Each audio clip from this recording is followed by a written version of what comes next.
Before you start, please wash your hands thoroughly. Thank you. On your shelving you will find your bag-in box. Undo the fitting connecting to your empty box. Now remove, then clean up any syrup that has been spilled.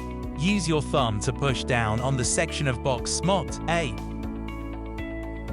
Pull the tab through the gap and secure using the cardboard flap marked B. Remove the cap and lay the box flat with the tab facing the pipe. Then reattach the connector. Line up the end of the pipe with the connector, then push the pipe fitting all the way in.